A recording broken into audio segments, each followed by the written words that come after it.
네, 반갑습니다. 한눈에 보이는 오경 이야기. 여러분, 제5강 민수기 이야기로 들어가 보려고 합니다.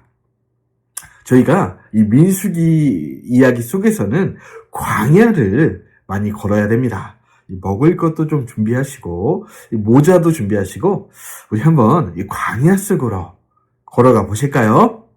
시작합니다. 이 민수기는 광야에서 레위기라는 언약, 율법을 가지고 하나님과 이스라엘 백성이 데이트하는 시간, 그리고 훈련하는 시간이다 라고 이해하시면 좋겠습니다. 여러분, 하나님과 이스라엘 백성이 레위기라는 언약을 맺고 결혼을 했죠. 이 신혼을 보내야 되는데 그 장소가 광야라는 것입니다.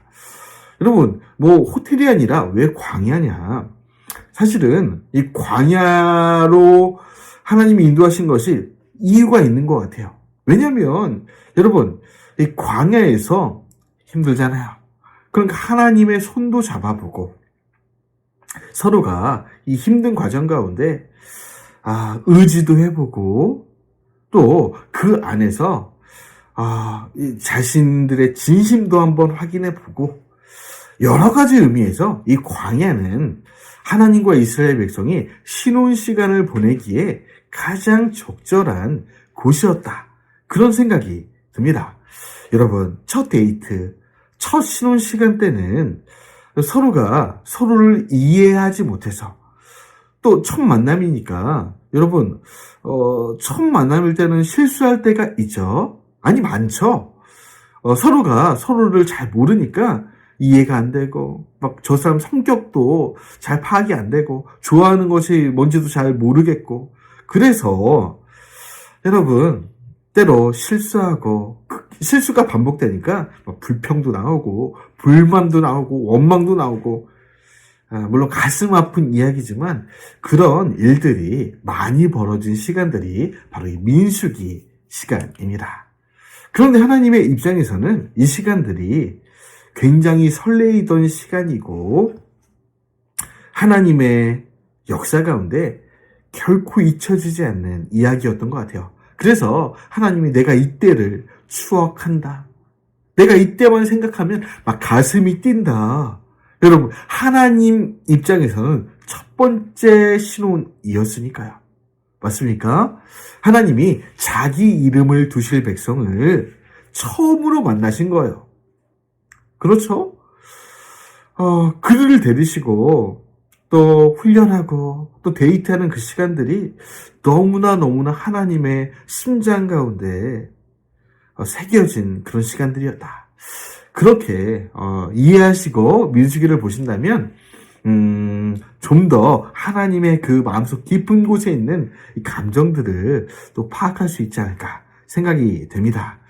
여러분, 총 3가지 일기가 나오는데 첫 번째는 신의 광야 일기입니다. 우리가 생각할 때 이 광야라 함은 이 신의 광야는 아닙니다. 여기서는 준비를 합니다. 좋았던 시간이에요. 이스라엘 백성 숫자를 먼저 세야겠죠. 우리 군대가 막 출격하려면 일단 사람 숫자부터 세는 거잖아요. 그래, 민수기 사람들의 숫자를 세고 또 나실인, 또 준비된 하나님의 사람들이 있어야 되니까 그런 이야기들이 있고요. 또 성막이 봉헌됩니다. 여러분, 성막 준비가 어디서 시작이 되었죠? 출애굽기. 그리고 이 성막의 내용들이 레위기에서 많이 등장을 하고요.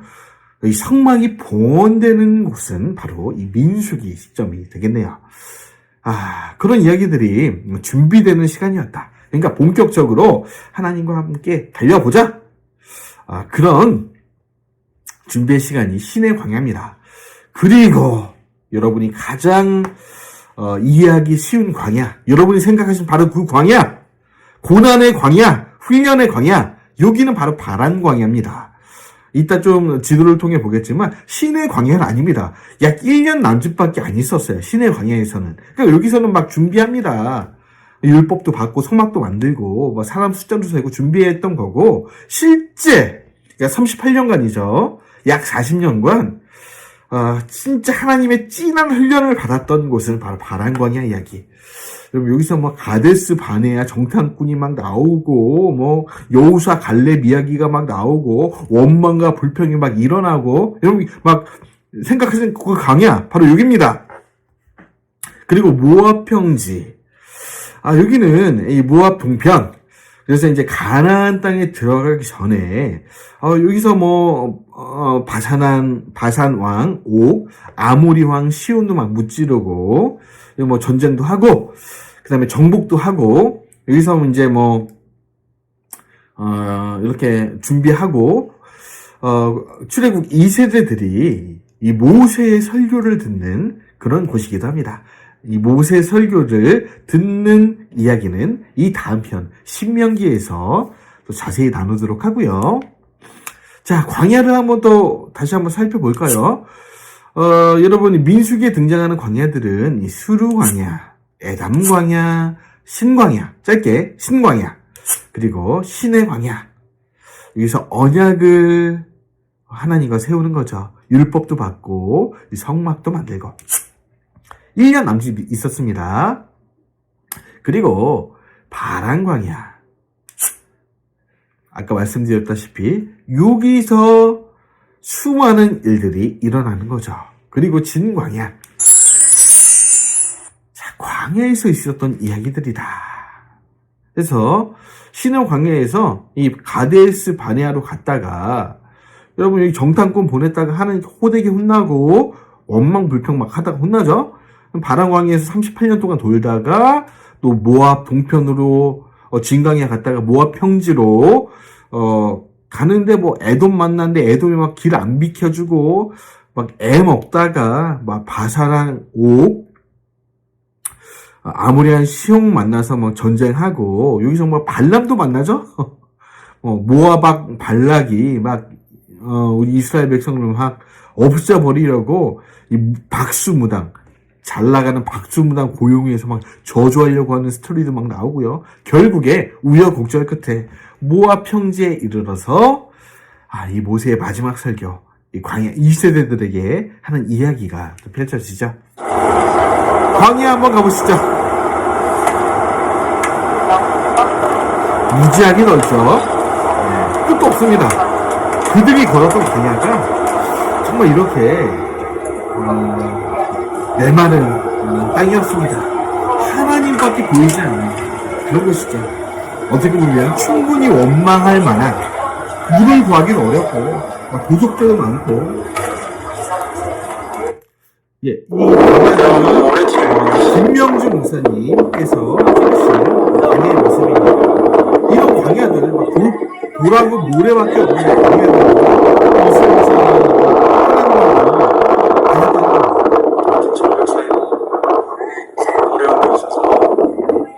돌하고 모래밖에 없죠. 자, 이런 광야를 걸으면서 하나님과 데이트했던 이스라엘 백성들, 여러분 간단하게 우리 내용 속으로 한번 들어간 다음에 민수기 강의를 마무리하려고 합니다. 이 민수기의 내용은 광야 훈련 일지와 같은 기록입니다. 레위기대로 살기 위한, 여러분 레위기란 율법을 받았으니까, 언약을 맺었으니까 이 언약을 가지고 살아봐야 되잖아요. 훈련해야 되잖아요. 그래서 초창기, 아주 초창기, 그래서 그때 있었던 일들을 거의 순서대로 기록한 것이 바로 민수기인데요. 첫 번째는 인구조사입니다. 민수기의 제목이죠. 인구조사를 하는 겁니다. 이 군대가 출발해야 되니까 이 시내 광야에서 남자 20대 이상으로 세봤더니 60만 3,550명이었다. 꽤 많죠? 여자까지 합치면 뭐 100만이 넘어가는 뭐 그런 숫자. 그리고 진편성법, 12지파가 그럼 이동을 해야 되잖아요. 중구난방으로 이동하면은 주변 민족들 이렇게 공격당이 십상이죠. 그래서 이 성막을 중심으로 진을 편성해서 이동하는 그런 훈련을 또 하게 됩니다.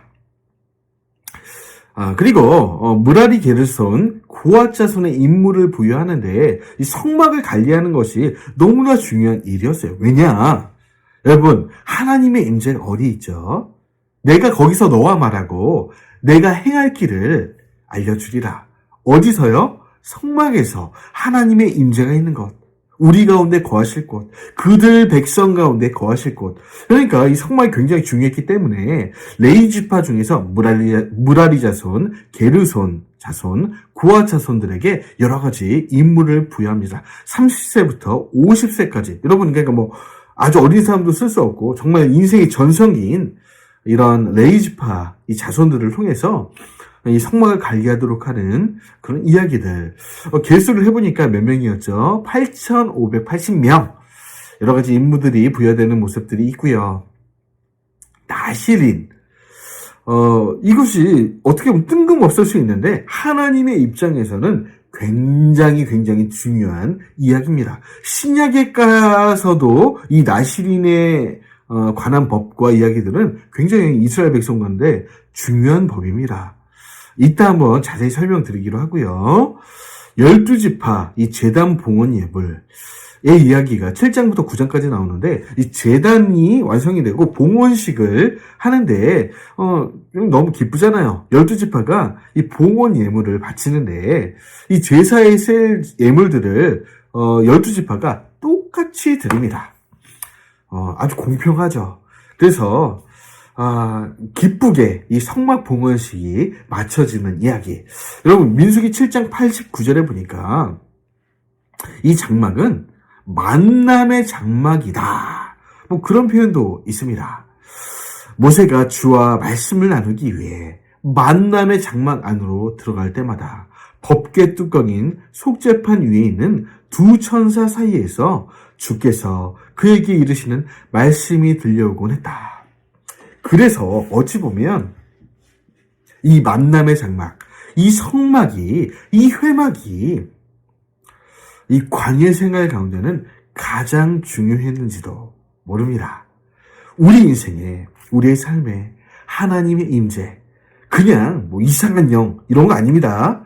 하나님의 말씀으로 인한, 진리로 인한 하나님의 임재가 우리 안에 있는 것이 가장 중요한 일이다.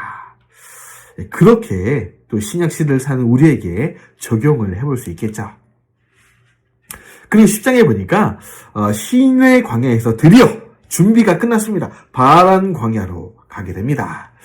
여러분 보시면 라암셋에서 50일 정도 있고 시내 광야에서 1년 정도 머뭅니다.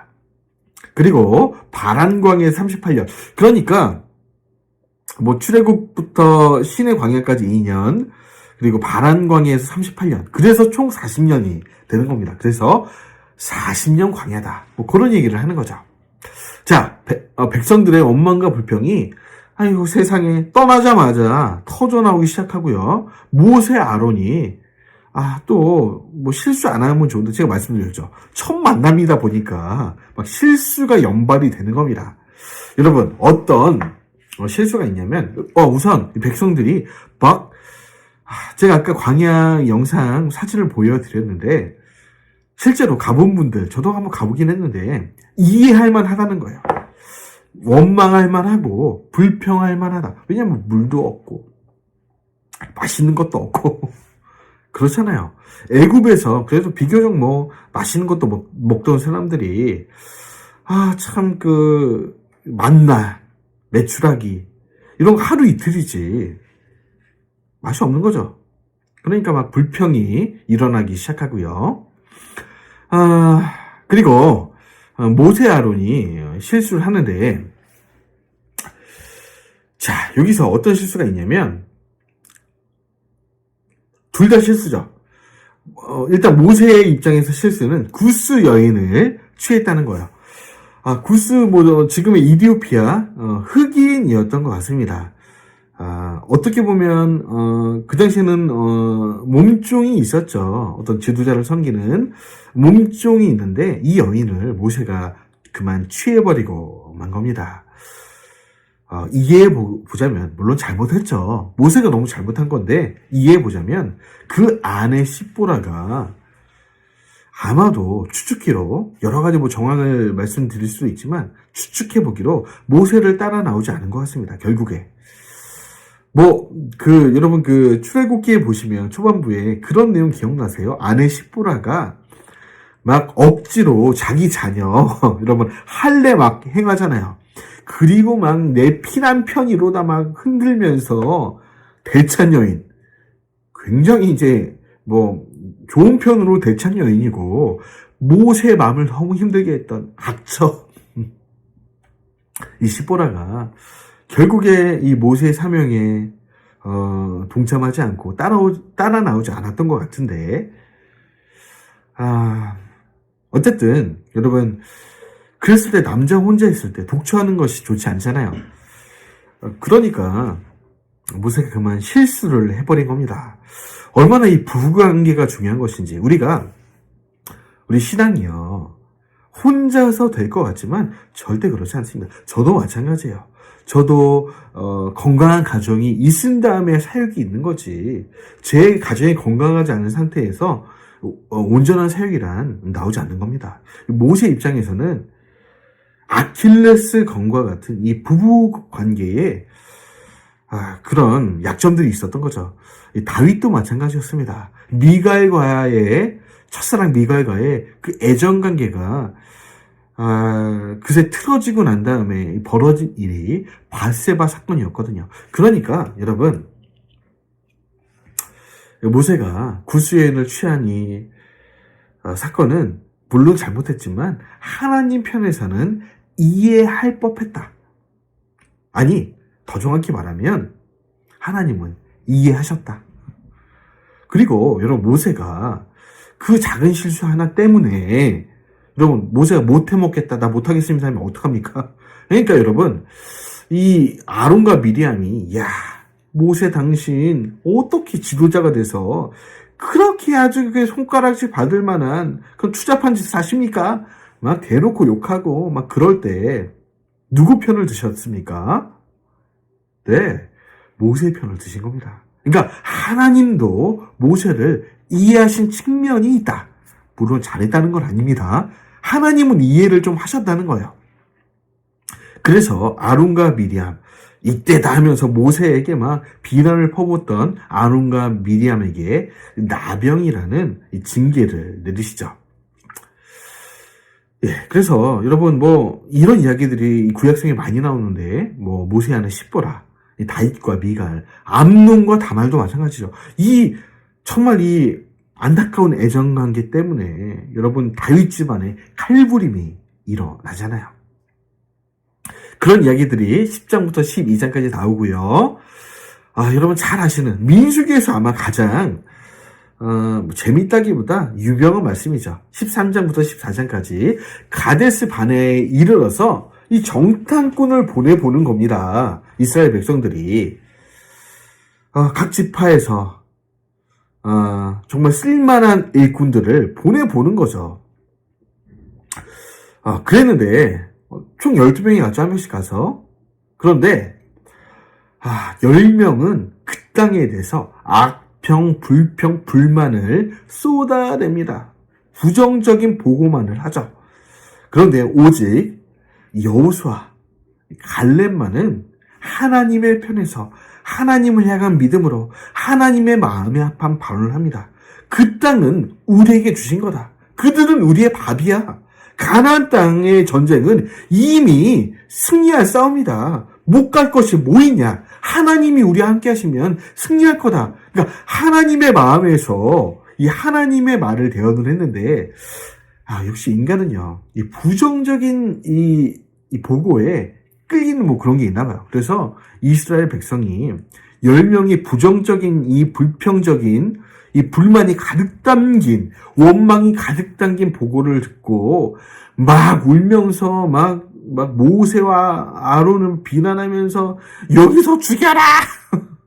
온 원망 소리가 사실 모세 아론이 아니라 하나님께 향하는 거죠. 그렇게 하니까 우리 하나님이 열받으셨어요. 이 표현보다 더한 표현도 좀 쓰고 싶은데 여기까지 하겠습니다. 열이 엄청나게 받으셔서 주께서 선언하셨다. 뭐라고요? 내가 살아있는 한 너희가 말한 그대로 내가 이루어주리라. 그들이 뭐라 그랬죠? 난 못 들어가. 아이고 저 장대한 민족이 있는 그 가나안 땅 우리는 그들이 보기에 메뚜기 같아. 못 들어가. 여러분 못 들어가 이 말이 한 명만 했겠습니까? 60만 이 백성들이 못 들어가 막 메아리처럼 이 하나님에게 못 들어간다. 우리 메뚜기 같다. 이 부정적인 얘기가 이 하나님의 귀에 계속 들리는 거야. 그러니까 하나님이 그래 좋다. 내 귀에 들린 대로 행해줄게. 너희 죽고 싶다 그랬니? 죽여줄게. 이 광야에서 너희 시체가 질비하게 널리게 되리라. 인구조사 명단에 오른 20세 이상으로 이 부정적인 정탐꾼의 보고를 듣고 나에 대해 불평을 늘어놓은 자는 모두 죽게 되리라. 누구 빼고요? 여호수아 갈렙 빼고. 내가 너희에게 주겠다고 손을 들어 맹세했지만 그 땅 내 맹세했었지. 그러나 너희 불평으로 인해 원망으로 인해 너희 중 누구도 밟아오지 못하게 될 것이다. 자, 그러나 한 가지 희망적인 얘기는 너희가 포로로 붙잡혀 갈 것이라고 막 걱정하고 우리가 그 땅에 들어가면 포로 될 거야 막 걱정했던 너희 자녀들 있지. 이 자녀들은 이 불평에 가담하지 않았어. 그래 좋다. 여기까지 인정해 줄게. 그래서 너희의 자녀들 후손들은 그 땅에 들어가게 될 거다. 그리고 들어가지 못하는 정도가 아니라 너희가 이 바람광야에서 약 40년 동안 고통을 당하게 될 거다. 고통을 당하다가 죽게 될 거다. 이런 하나님의 가슴 아픈 이 저주를 경험하게 되는 거죠. 여러분, 제가 아까 말씀드렸는데 아까 영상도 봤잖아요. 광야가 힘들죠. 우리라고 별 수 있었겠습니까? 이해해 보자면요. 이스라엘 백성도 충분히 원망할 만하다. 솔직히 불평할 만하다. 그런데 말이죠. 그런 상황인데도 불구하고 하나님은 받아주지 못하셨다는 거예요. 이게 중요한 겁니다. 그러니까 우리 입장에서는 물론 좀 하나님께 좀 서운한 측면이 있겠지만 하나님이 못 받아주겠다는데, 그러니까 다시 말해서 어떤 상황에서도 불평과 원망의 소리는 하나님이 들어주지 못하신다는 거예요. 그래서 여러분 불평하지 마시기 바랍니다. 모든 상황 속에서 가장 하지 말아야 될 것, 그것은 불평과 원망이라는 거예요. 민수기 14장 27절 나를 원망하는 이 악한 회중에게 내가 어느 때까지 참으랴. 하나님 얼마나 화나시는지 지금 보이십니까? 내가 그 원망하는 말 듣고 있다. 다른 말은 안 들리시는데 하나님 귀에 뭐가 들린다고요? 원망하는 말은 잘 들리신다는 거예요. 이튿날 이스라엘 자손 온 회중이 모세와 아론을 원망하여. 여러분 이 원망은 하나님께 한 거라 그랬죠. 내가 택한 자의 지팡이에는 싹이 나리니 이것으로 이스라엘 자손이 너희에게 대하여 원망하는 말을 내 앞에서 그치지 않겠냐. 나 더 이상 듣기 싫다.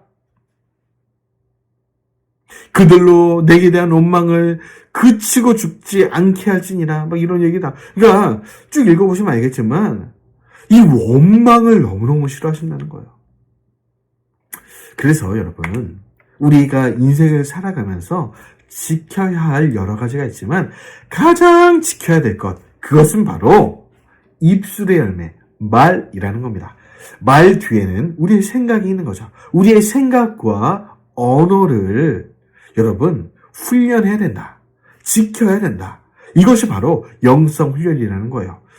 그들이 이르기를 여호와의 말씀에 내 삶을 두고 맹세한다. 하나님의 인생을 걸고 말씀하신대요. 여러분 들어볼 만하지 않으세요? 너희 말이 내 귀에 들린 대로 내가 너에게 행하겠다. 여러분, 여러분의 인생이 정말 새롭게 되길 원하신다면 여러분의 생각과 입술을 바꿔보시기 바랍니다. 모든 부정적인 언어들, 불평의 언어들, 원망의 언어들은 던져버리시고 하나님을 향한 믿음의 언어, 감사의 언어로 생각과 입술을 바꿔보시길 바래요. 여러분, 하나님이 인생을 결국 말씀하셨다면 여러분, 우리가 귀담아 들어야 되지 않겠습니까? 우리의 입술의 말대로 우리 인생을 열어가시겠대요. 그래서 여러분, 자녀들을 향해서도 주변 이웃들을 향해서도 축복의 말을 하시길 바랍니다. 저주의 말, 원망의 말, 그러면 이거 하나님이 가장 싫어하신다. 잠언 18장 20절에 보니까 사람은 입에서 나오는 열매로 말미암아 배부르게 된다. 곧 그의 입술에서 나는 것으로 말미암아 만족하게 된다. 베드로전서 3장 10절에 보니까 생명을 사랑하고 좋은 날 보기를 원하느냐? 그런 사람들이 있느냐? 혀를 금하여 악한 말, 원망의 말, 불평의 말을 그치며 그 입술에서 거짓을 말하지 마라. 잠언 4장 23절을 보니까 모든 지킬 만한 것, 이런 우리 건강도 지켜야 되고요. 이건 기본이죠. 우리 가정도 지켜야 되고, 우리의 물질도 때로는 지켜야 되고.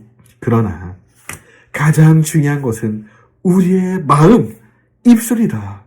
우리의 마음과 입술에 하나님의 말씀으로 파수꾼을 세우고 원망하는 말, 불평의 말, 이런 것을 버려버리고 감사의 말, 믿음의 말, 이 축복의 말을 내 인생 가운데, 우리 가정 가운데, 우리 자녀 가운데, 우리 교회 가운데 선포하라는 겁니다. 여러분, 꼭 그렇게 되시길 바랍니다. 그래야만 민수기 광야 1세대가 당했던 이 저주를 당하지 않으실 것입니다. 여러분의 말 지키는 것이 영성 훈련의 핵심이다. 그래서 이 원망과 불평일지를 보니까 출애굽기를 거쳐서 우리 레위기 민수기까지 이어보니까 총 11번 정도가 있었던 것 같아요.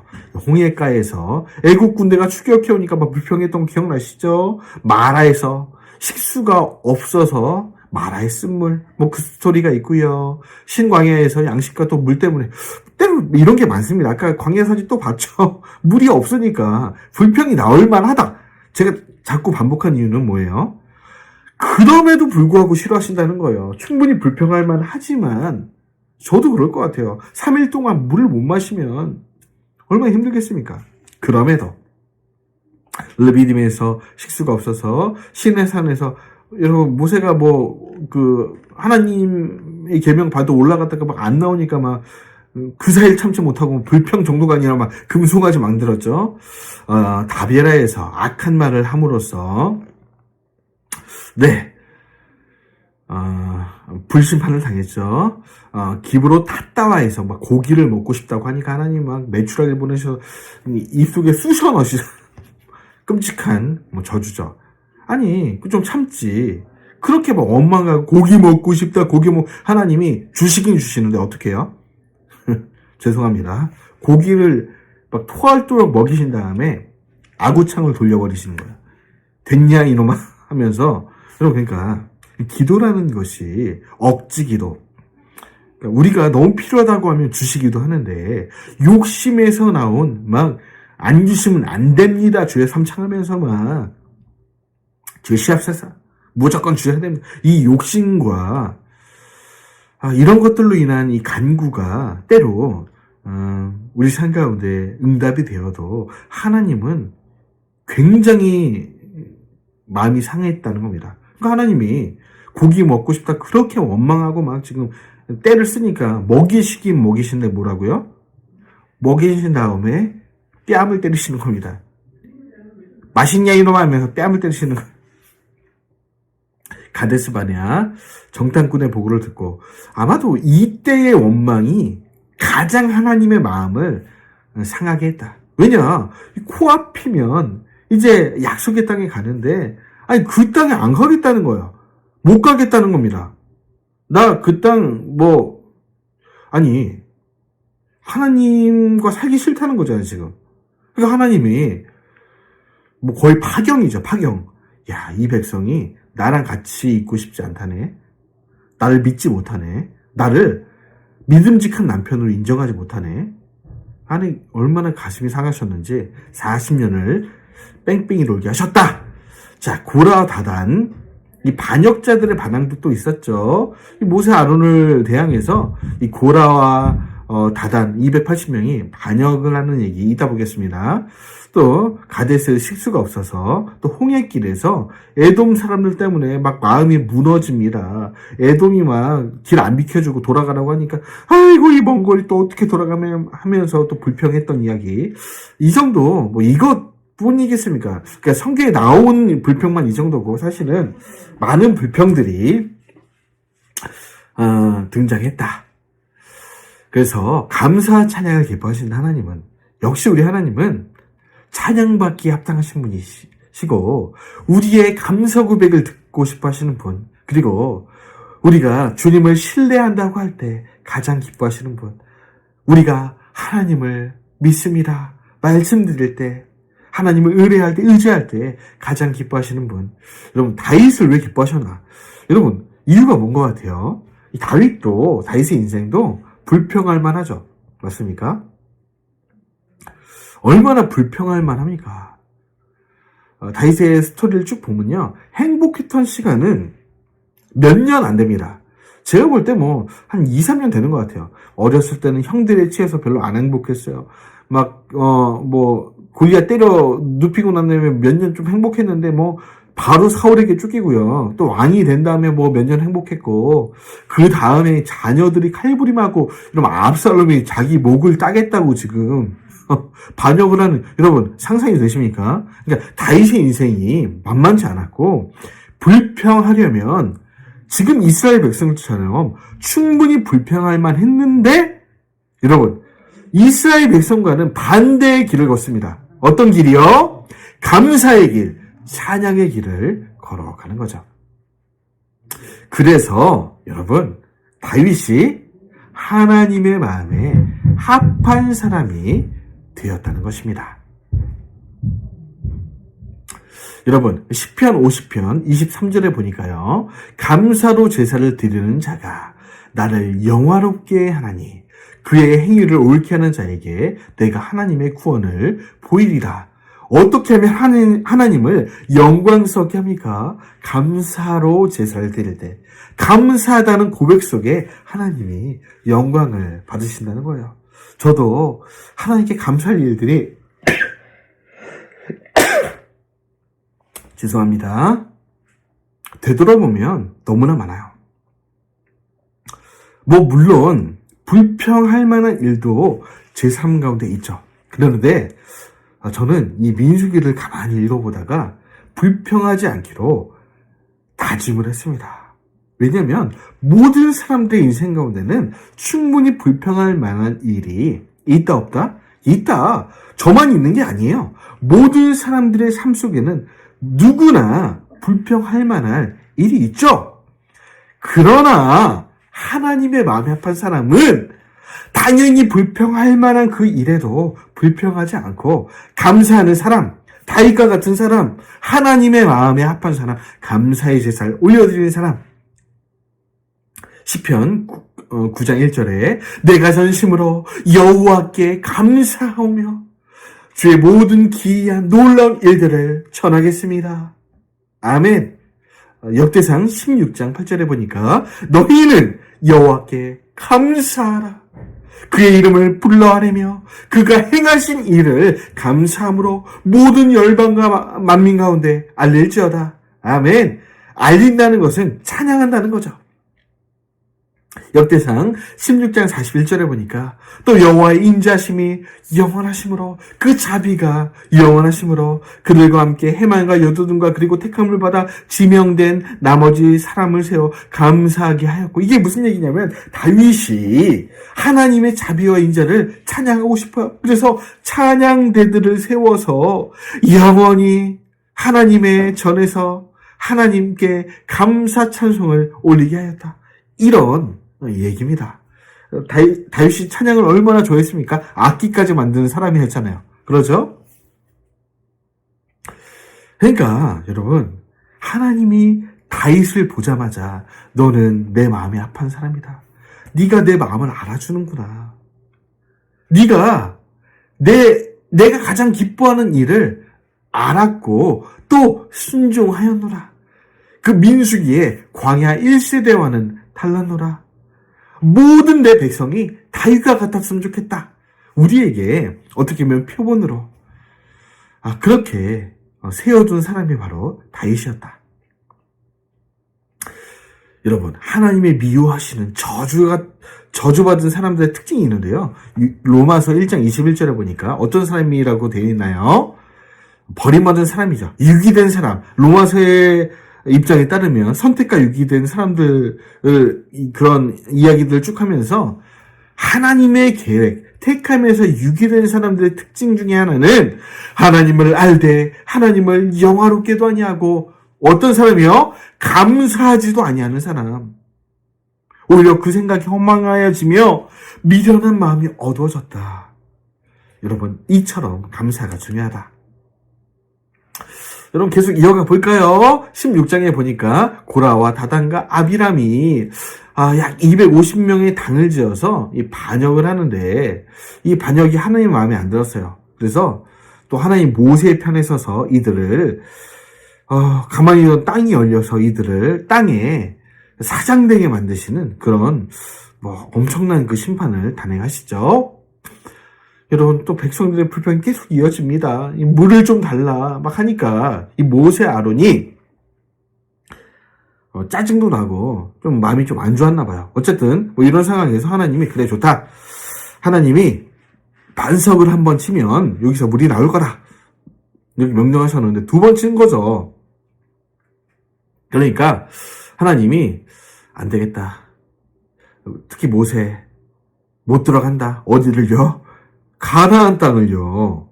지금 가나안 땅 가려고 모세를 부르신 거 아니었어요? 근데 너는 못 들어간다. 이런 또 심판이 있는데 하나님의 그 깊은 내면을 보면 물론 표면적인 이유는 내 거룩함을 나타내지 않은 이 사건, 반석을 두 번 쳐서 순종하지 않았고 또 백성들에게 이런 면도 있죠. 내가 두 번 액션을 취하면서 치니까 야, 모세가 물 나오게 하는 거여서 이런 하나님께 영광을 가리우는 그런 행동이기도 했죠. 여러 가지 측면에서 잘못된 행동이었어요. 그런데 표면적으로 이 이유가 모세가 가나안에 들어가지 못하는 그런 사유가 되지만 또 하나님의 그 깊은 곳에 있는 마음을 보면 아마도 야, 네가 가나안 땅 들어가면 여호수아는 뭐하니? 여러분, 새로운 시대, 새로운 백성에게는 누가 필요합니까? 광야 2세대에게는 2세대 지도자 여호수아가 필요한 거죠. 새 부대는 새 포도주는 새 부대에 채우는 거죠. 맞습니까? 그러니까 어떻게 보면 야, 너를 택한 건 맞아. 그러나 네가 한 건 아니다. 또 네가 가나안 땅 데리고 가면 또 네가 했다고 하지 않겠니? 그리고 진짜 내가 이 가나안 땅에서의 이 사역은 여호수아를 붙들고 하려고 한다. 너만 할 수 있는 일은 아니야. 네가 없어도 여호수아도 충분히 할 수 있다. 그러니까 하나님의 일은 사람에게 달린 것이 아니고 그러니까 하나님의 능력에 달렸다. 또 그것을 보여주고 싶은 하나님의 계획도 있었던 것 아닌가. 그런 추측을 해봅니다. 아마도 맞을 겁니다. 또 이제 광야에서의 그 끔찍한 시간들이 지나고 이제 이동하다가 여러분 뭡니까? 예, 이제 이동하다가 왕의 대로 이따가 좀 그 지도를 보면서 알려드릴게요. 왕의 대로를 쭉 따라서 가고 있는데 에돔 자손이 싹 막아서네요.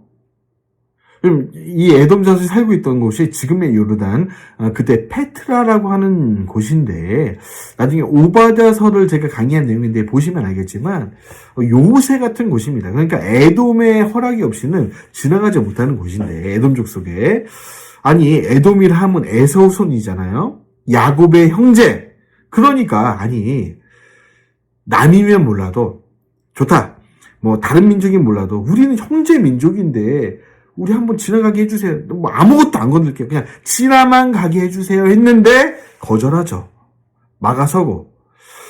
그러니까 하나님이 이 일을 기억하셨고 이때 왜 그랬냐면 또 이렇게 막아서니까 이스라엘 백성 얼마나 또 원망을 하기 시작하는지 아이고 괜히 여기까지 와가지고 또 지금 이 광야에서 또 죽게 생겼네 이러면서 하나님 원망하니까 여러분 하나님 이때 에서의 후손 에돔 족속을 향한 그런 마음이 굉장히 안 좋으셨던 것 같아요. 그래서 이 말라기서 1장 4절을 볼까요? 저주문인데 에돔 족속을 향한 저주문입니다. 에돔은 말하기를 우리가 무너뜨림을 당하였으나 황폐된 곳을 다시 쌓으리라. 우리가 뭐 전쟁에 지고 민족이 어렵게 됐는데 다시 한번 쌓아볼 거야. 막 한다는 거예요.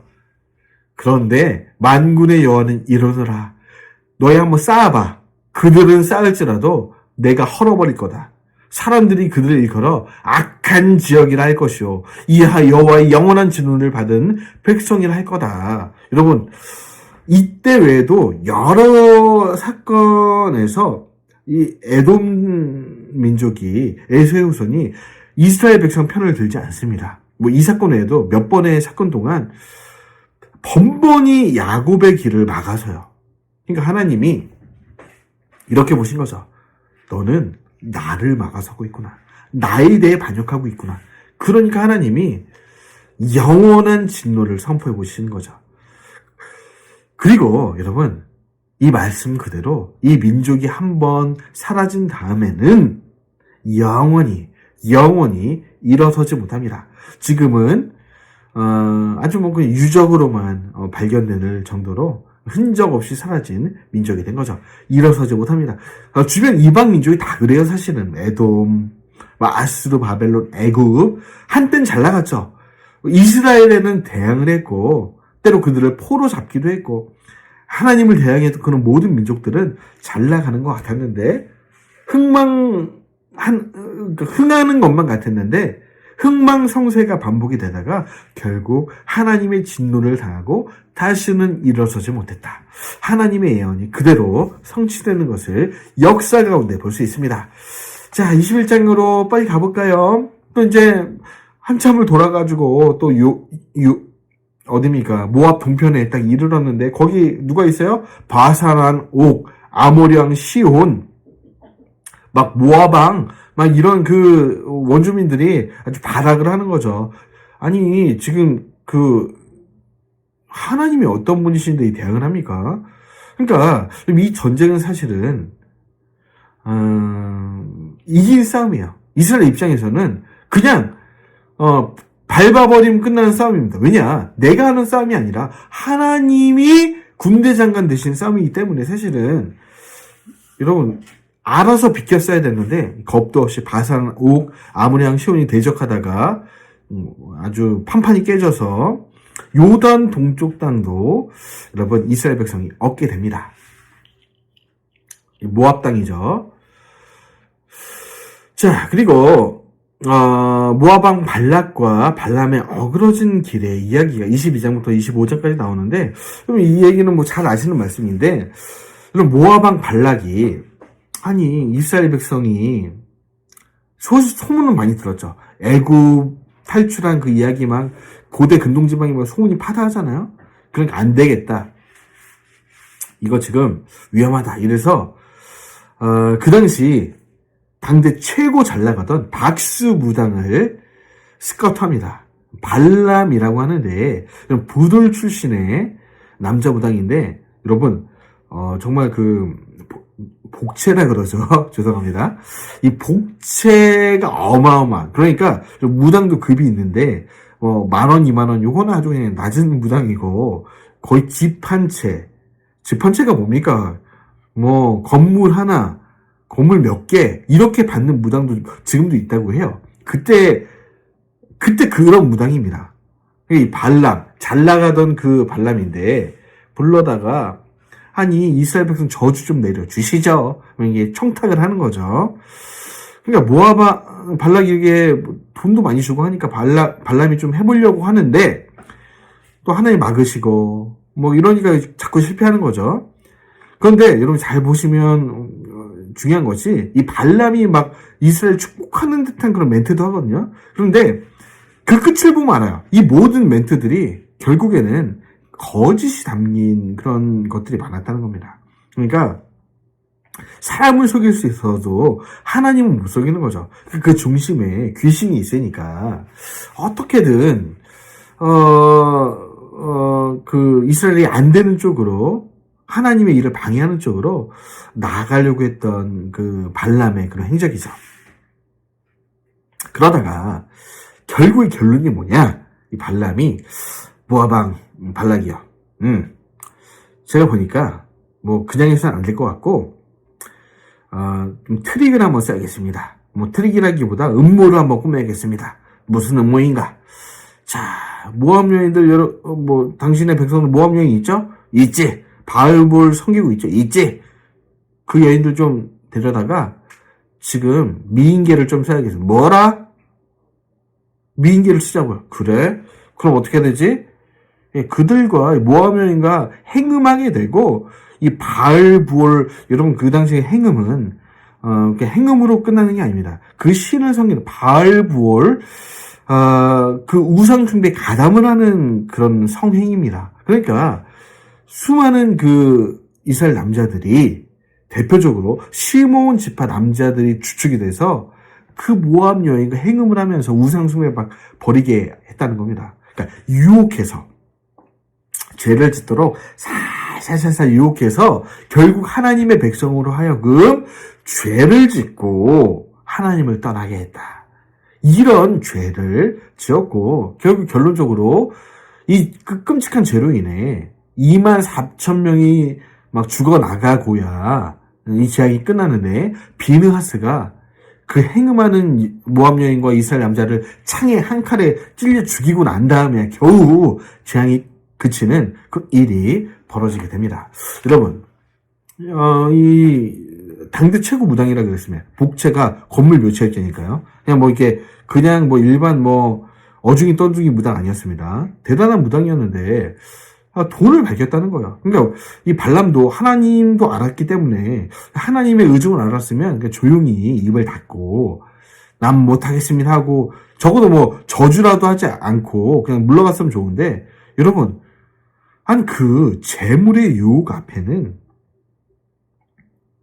어쩔 수 없었다는 겁니다. 그러니까 이 삭슬 위에 양심을 버린 사람의 대표자로 이 성경은 발람을 이야기하는 거예요. 그러니까 돈 앞에서 양심을 버리고 신앙 양심, 뭐 물론 그는 신앙은 없었으니까 신앙까지 쓰진 않겠지만 양심을 버리고 하나님의 일을 대적하고 중요한 것은요. 하나님의 백성으로 하여금 연약한 사람으로 하여금 죄를 짓게 했다는 겁니다.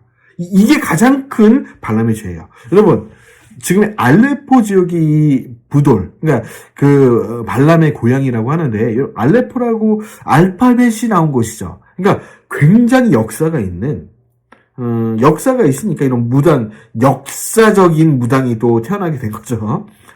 그러니까 이 알레포 지역, 지금의 시리아에 있죠. 알레포 굉장히 유명한 곳입니다.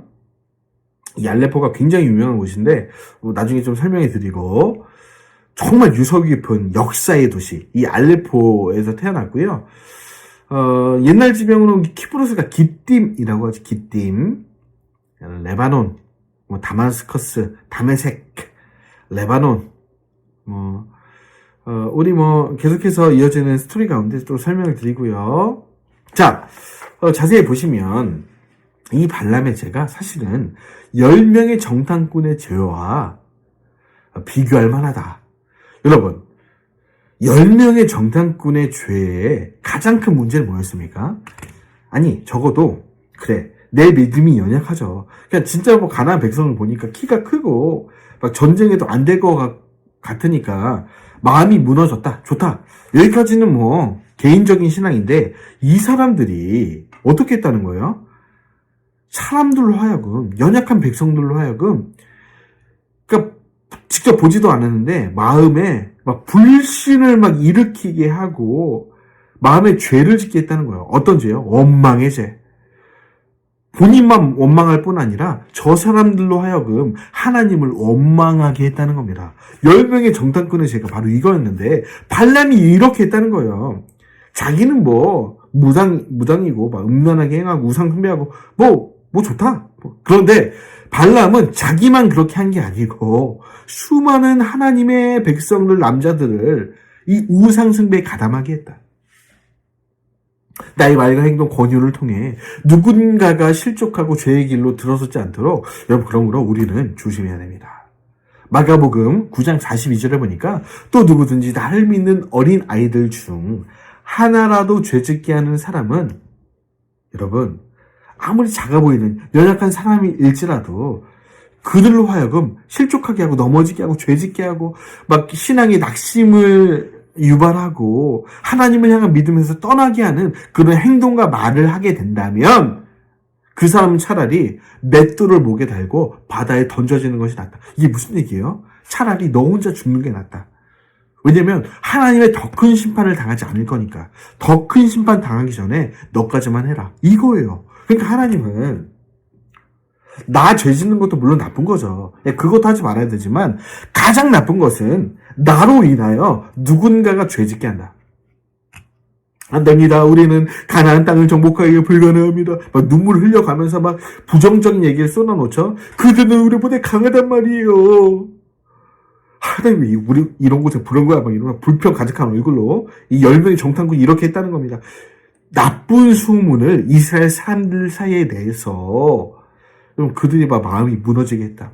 이 사건의 이 중심에 발람의 죄가 있었다는 거죠. 또한 이 교훈은 신약에 가서 니골라당의 교훈과 같은데요. 그럼 신약에 더 많이 이 발람이 등장합니다. 아주 나쁜 사람의 대명사인데 베드로후서 2장 15절 그들이 바른 길을 떠나 미혹되어 불의 아들 발람의 길을 따르는도다. 그는 불의의 삭스를 사랑하다가 불의의 삭스를 사랑했다는 거야. 발람이 왜 이렇게 그 조용히 물러가면 됐을 건데 왜 이렇게 마지막에 죄를 짓게 했냐? 재물 때문에 재물의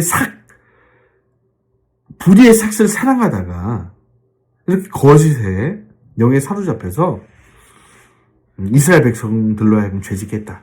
화 있을진저 유다서 보니까 이 사람들이요 가인의 길에 행하였으며 삭스를 위하여 발람에 어그러진 또 같은 얘기죠. 삭스를 위하여 어그러진 길을 걷게 되었다.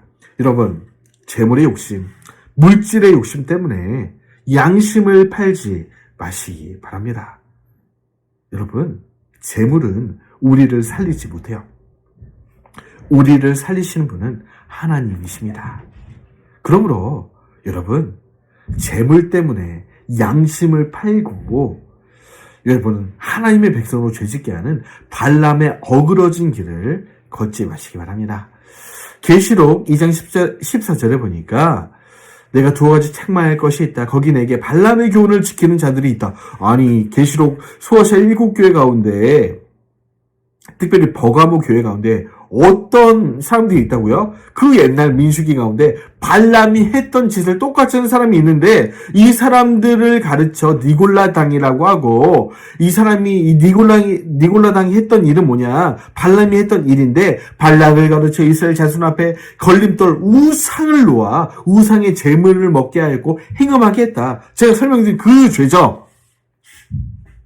이것이 바로 니골라당의 행실이었다는 겁니다. 그 당시 소아시아 구원받은 하나님의 백성들에게 똑같은 죄를 짓게 했다.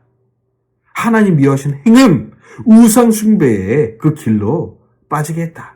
그런 니골라당이 민수기 시대에도 있었고 여러분 요한계시록 시대에도 있었다. 지금은 없냐? 지금은 더 많죠. 여러분 유튜브에 올려 퍼지는 그 수많은 설교들을 보십시오.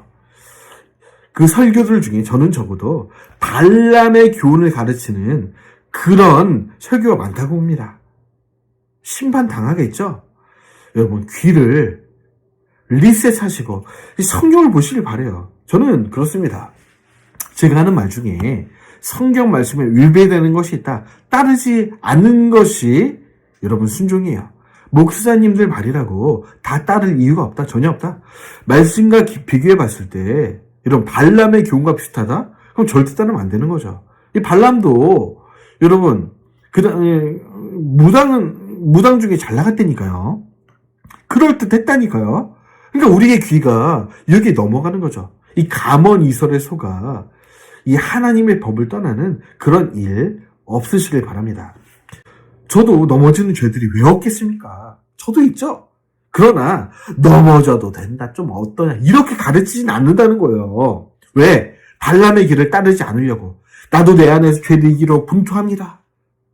그러나 내가 넘어진 이 죄가 옳다고 설명하진 않아요. 악한 겁니다. 하나님의 법에 위배되는 겁니다. 내가 못한다고, 못하는 게 옳다고 가르치지 말자. 제2의 발람은 되지 말자. 제가 그런 마음으로 여러분 앞에 산 것입니다. 여러분, 죄 짓지 맙시다. 타락하지 맙시다. 주의 길을 걸어갑시다. 내가 못한다고 내 옆에 있는 사람까지 타락시키지 맙시다. 아멘이시죠? 아이고, 일찍 끝내려고 그랬는데, 자, 힘차게 또 마지막 장이에요. 달려봅시다. 두 번째 인구조사가 나오는데요. 여러분, 이러저러한 이 광야 훈련을 통해 1세대들은 다 죽었죠. 너희들하고는 들어갈 수 없다. 어디를요?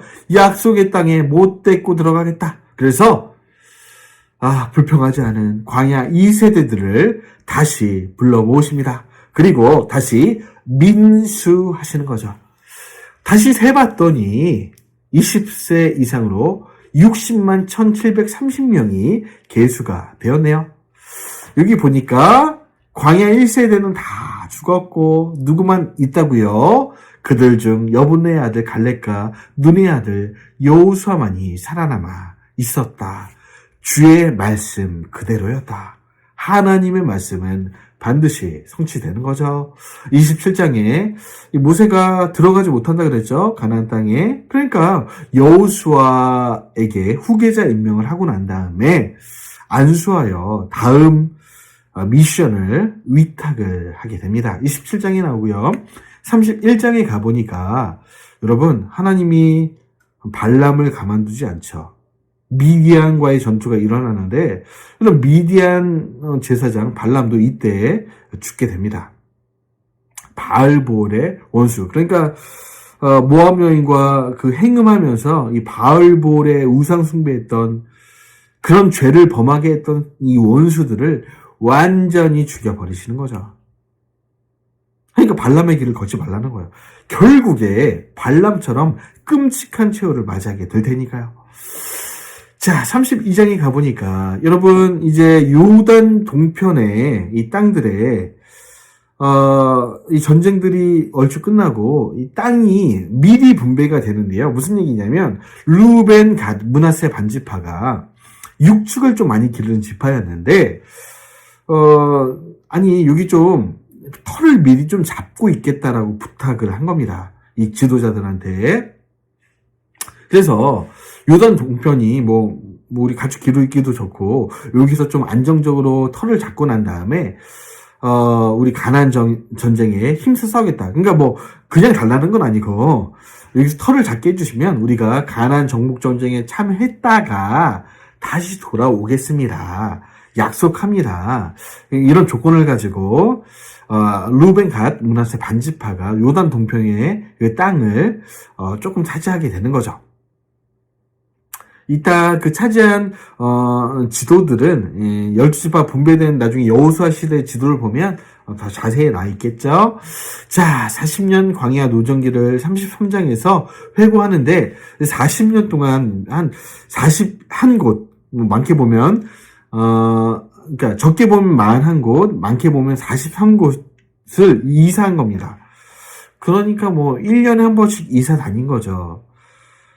그 성막을 중심으로 그 진 편성을 하면서 그 뭐 군대들을 이동시키는 게 사실 여러분 쉽진 않았겠죠. 제가 정말 누누이 보지만 이스라엘 백성이 잘못한 게 많죠, 물론. 그래도 이스라엘 백성이니까 이만큼이나 버틴 게 아니냐. 1년에 한 번씩 이사 다니면서 막 수없이 죽어나가면서 또 불평하는 백성들 잘 도닥이면서 또 다 불평한 건 아니겠죠. 또 불평하지 않은 백성들, 또 불평하는 백성들을 또 도닥이면서 이렇게 그 노정기를 회고하는 장면이 33장에 나오고요.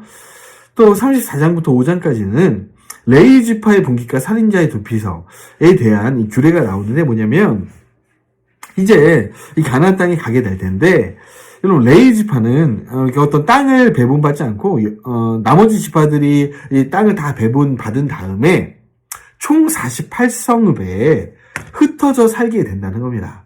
여러분 정확히 말하면 42성읍 가운데 레위 지파가 전체 지파 가운데 이제 뿔뿔이 흩어져 살고 총 6개의 도피성에도 레위 지파가 주둔하게 되는데 함께 살게 되는데 이 도피성이라 함은 지금의 경찰서입니다.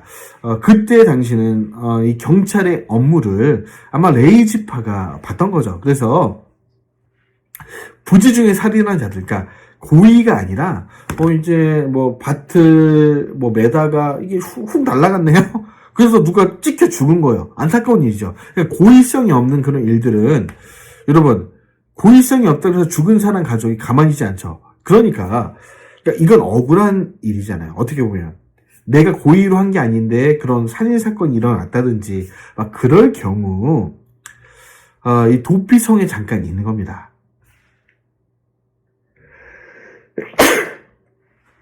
죄송합니다. 도피성에 잠깐 있는 거죠. 그래서 그의 대제사장이 돌아가실 때까지 거기서 있는 겁니다. 그런데 문제가 있어요. 대제사장이 돌아가시지 않아 나오면 그 살인당한 자의 후손이나 가족이 그 사람 죽여도 합법입니다. 그러니까 정확한 판단이 내려지기 전까지는 이 도피성에서 거하면서 이렇게 이제 공평과 정의의 입장에서 이 경찰서로 도피하는 그런 도피성 제도가 여기서 속개가 됩니다. 레위 지파 성읍이었고요. 자, 그리고 므낫세 지파 슬로봇의 딸들의 이야기가 나오는데 앞전에 나오는데 이 슬로봇의 딸들이 이렇게 얘기를 한 거예요. 우리 아빠가 남자잖아요. 다 돌아가셨네요. 왜 막 전쟁하시다가 이런저런 일로 다 돌아가셨는데 우리 딸만 있다 그래서 우리 그 아버지의 그 유산 땅이라든지 그런 거 못 물려받는 건 아니죠. 막 이렇게 때를 쓰니까 하나님이 결정하신 게 뭐죠? 맞다. 그 슬로보앗의 딸들의 말이 맞다. 딸들이라도 그 아버지의 그 유업을 있도록 하여라. 그렇게 허락을 해주셨는데 문제는 뭐냐? 다른 지파들이 화가 난 거예요. 예를 들면 다른 지파 화가 난 게 아니야. 므낫세 지파 입장에서 그런 일이 있는 겁니다. 아니 이 슬로보앗의 딸들이 자 가나안에 갔어. 근데 므낫세 지파가 아니라 다른 지파랑 또 결혼해 버렸네. 그러면은 그 므낫세 자기 아빠의 그 유산을 가지고 다른 지파랑 결혼하면 그 므낫세 지파의 땅이 다른 지파께 되는 거 아닙니까? 그러니까 그것도 좀 그러네. 공평과 정의의 법에 어긋나네. 그래서 이게 부칙 같은 건데 슬로보앗의 딸들은 반드시 누구랑 결혼하라고요? 므낫세 지파와만 결혼해라. 왜? 슬로보앗의 딸들이 므낫세 지파니까 그 받은 유산을 딴 지파 줄까 뭐 있냐? 반드시 므낫세 지파와만 결혼해라. 이런 법들이 36장에 나옵니다. 이렇게 해서 이 민수기가 끝이 났는데요. 보시죠. 요단 동편에 므낫세, 갓, 르우벤, 므낫세 지파, 갓 지파, 르우벤 지파 이렇게 형성이 되고요. 므낫세는 반지파입니다. 므낫세는 가나안 땅에도 그 땅이 있고요. 자, 어쨌든 요렇게 형성이 됐고 므낫세 반지파, 갓지파, 르우벤이 요단 동편에 이제 미리 좀 확보를 해놓고 전쟁에 같이 나갑니다. 그래서 이제 위와 같이 아셀, 납달리, 스불론, 이사갈, 므낫세, 에브라임, 베냐민, 단, 유다, 시몬 요렇게 이제 지파별로 이제 들어가게 돼서 땅을 차지하게 되고요. 42성읍. 레위 지파 땅이 없네요. 그래서 총 흰색으로 된 42성읍의 각 지파에 흩어져서 그들의 제사장, 하나님을 예배한, 지금으로 따지면 목사님이 될 수 있겠죠. 예배를 집례하고 또 성전 제사를 관리하고 뭐 그런 일들을 하게 됩니다. 그리고 아까 설명한 도피성은 총 6개, 북쪽에 6개, 남쪽에 6개, 죄송합니다. 북쪽에 3개, 남쪽에 3개, 총 6개에서 그런 아까 같은 경찰서와 같은 역할을 하게 되죠. 여호수아 때 더 자세히 설명을 드리겠습니다. 복습해 보시죠. 고센, 숫꽃, 바알스본, 마라, 쓴물, 엘림, 아주 나무도 많고, 엘림의 축복이 임했죠. 르비딤, 시내산에 이르렀고요. 여기서 이 시내 광야에서 출애굽하고 나서 둘째 해, 2월 1일, 그러니까 출애굽한 지 1년 15일이 지난 시점에서 이 백성들의 숫자를 셌다, 민수했다. 민수기의 시작이었던 것을 말씀드립니다. 그렇게 하고 이제 출발이다. 준비가 됐으면 출발해야죠. 성막 봉헌도 했겠다. 율법도 받았겠다. 짐 배치도 끝났겠다. 사람 숫자도 다 셌겠다. 쭉 가고 막 다베라 기억나시죠? 막 불평불만하고 기브로 샀다와 가데스 바네아에서 불평불만하다가 뭐 끔찍한 일을 당하죠. 그래서 출애굽한 지 2년 2월 20일, 그러니까 그 다음에 출애굽하고 나서 다음에 2월 20일에 출발을 하고 난 다음에 가데스 바네아에 이르렀던 것, 그 다음에 다베라에서 악한 말로 원망, 기브로 핫다와에서 음식 불평, 가데스 바네아에서 정탐꾼 사건이 있었고요. 원래 이 정탐꾼 사건만 없었으면은 가데스 바네아에서 여러분 요단 서편, 그러니까 가나안 땅까지 40일이면 가는 그 시간이거든요. 그런데 그 불평불만 하다가 40년 동안 돌게 되는 거죠. 그래서 에돔이 길을 막아서 쭉 도시는 거 보입니까? 여기서 또 불평 엄청 했죠. 쭉 돌다가 또 발람을 만나죠. 이 모아방 발락이 저 위에 있는 부돌에 있던 그 발람 시켜가지고 막 저주하게 하다가 또 안 돼서 이제 행음하고 또 2만 4천 명 죽고 막 난리 나고, 또 이것도 모르고 아모리 왕 시온 바산한 옥이 막 대적과 싸웠는데 뭐 지는 거죠. 하나님의 싸움이니까, 여호와의 전쟁이니까. 그래서 진 배치를 보시면 이렇죠. 자, 이 성막은 언제 중심입니다. 하나님과의 교제, 예배. 언제나 우리 삶의 중심이 되어야 된다. 이 진리, 하나님의 임재, 말씀이 중심이 돼서, 자, 이 성막을 중심으로는 레위 지파, 무라리 자손, 모세, 아론, 고앗, 게르손 자손이 동서남북으로 이렇게 배치가 되고요. 자, 언제나 이 용맹한 유다 지파, 이사가 스불론이 맨 앞에 서고, 중심으로 동서남북으로 이렇게 쭉 서게 됩니다. 북쪽으로는 단, 아셀, 납달리, 서쪽으로는 베냐민, 므낫세, 에브라임. 여기 선입지파는 에브라임이고요. 북쪽의 선입지파는 단입니다. 그리고 남쪽으로 보니까 갓, 시몬, 르우벤, 선입지파는 르우벤 지파고요. 그래서 이렇게 해서 진이 배치되었다. 이동할 때는 어떻게 하느냐? 자, 역시 유다 지파, 유다, 이사가, 스불론 지파가 제일 앞에 서고요. 그 앞에는 당연히 언약궤가 있는 거죠. 하나님의 군대의 핵심은 하나님의 임재, 여호와의 전쟁에는 여호와 하나님이 앞서가시는 거죠. 언약궤, 하나님이 앞서가시고 그 언약궤 중심으로 레위 자손이 또 섬기죠. 그리고 유다, 이사가, 스불론 지파, 그 다음에 그 사이에 성막 물품, 게르솜, 무라리 후손들이, 자손들이 관리하면서 이동하고, 그 다음 순서가, 르우벤, 시몬, 갓지파, 그 다음이 고앗 자손들이 성막 가구를 또 지키면서 이동합니다.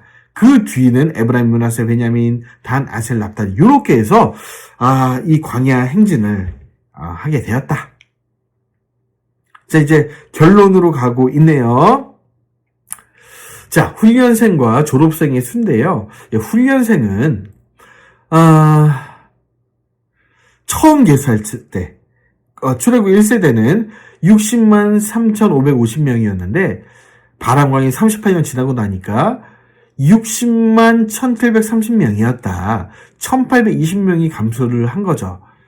자, 죽은 사람 숫자를 보시면, 뭐 남자 여자 합해서 막 120만 정도 됐다고 보고 노인 어린아이 저주로 뭐 다 어중했더니 다 합치다 보면 이 40년의 광야 시간 동안 150만 명 정도가 죽었고, 이것을 날짜로 계산해 보니까 매일 이 100명씩 죽은 정말 많은 사람이 죽은 훈련이었죠. 그래서 지파별로 쭉 계수한 숫자를 보니까 뭐 나머지 눈으로 보시면 되고, 중요한 게 있어요. 야, 인간이 이렇게 연약하고 불평원망하고 해도 결국 가나안으로 가는 이 하나님의 뜻은 이루어졌다 안 이루어졌다? 이루어졌다는 거예요. 하나님의 역사는 변함이 없다. 인간은 연약하고 실수해도 최소한의 하나님의 뜻은 이루어지게 마련이다.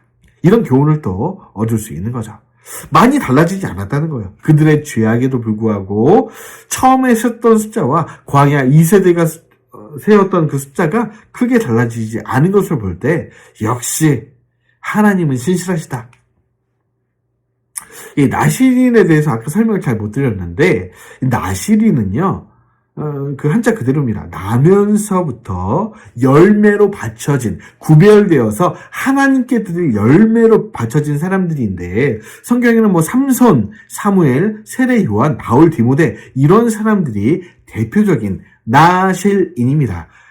나면서부터 구별된, 부모의 서원을 통해서 나면서부터 구별된 사람들인데, 특징은 이 사람들은 술을 마시면 안 되고 포도로 만든 음식을 먹으면 안 됩니다. 삭도, 머리에 뭘 대면 안 돼요. 그러니까 머리털을 자르면 안 된다는 겁니다. 여러 이유가 있는데 그 중에 하나는, 여러분 그 당시에 그 위생적이지 않아요. 머리를 자를 때 막 돌칼을 가지고 하기도 하고, 그러니까 머리를 자르다가 병균이 막 들어가기도 하는 거죠. 그럼 일찍 죽잖아요. 아니, 나면서부터 구별됐는데 병으로 죽으면 안 되니까 몸에 뭐 일체 뭐 되지 않습니다. 시체도 가족이라도 만지지도 못하고 다가가지 못한. 왜냐?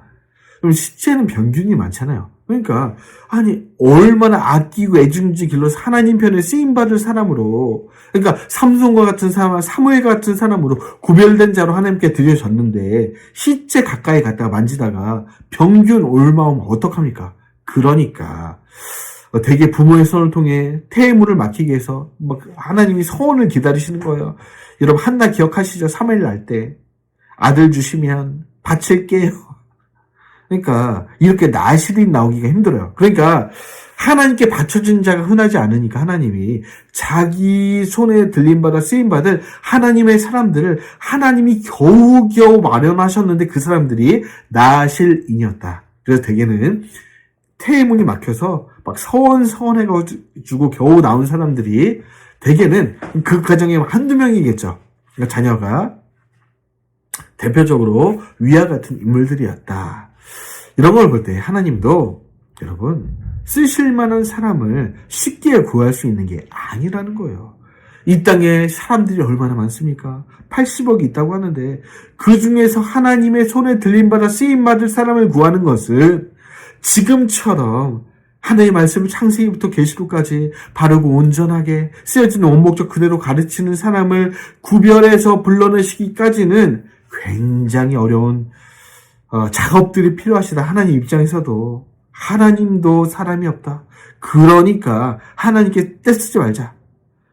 그리고 내가 나시린의 삶을 살도록 구별되자. 뭐 그런 결단과 그런 적용이 있는 얘기죠. 여러분 또 짧게 하려고 그랬는데 1시간 20분 정도 강의를 했습니다. 민수기가 정리가 되셨습니까? 이제 요단 동편 땅에 모세의 얼굴이 보이네요. 이제 가나안 땅에 들어가지 못하는데 이제 가나안 땅에 들어갈 광야 2세대들을 모아놓고 설교를 시작하려고 하네요. 여러분 다음 시간 신명기 이야기에서 우리 뵙도록 하겠습니다.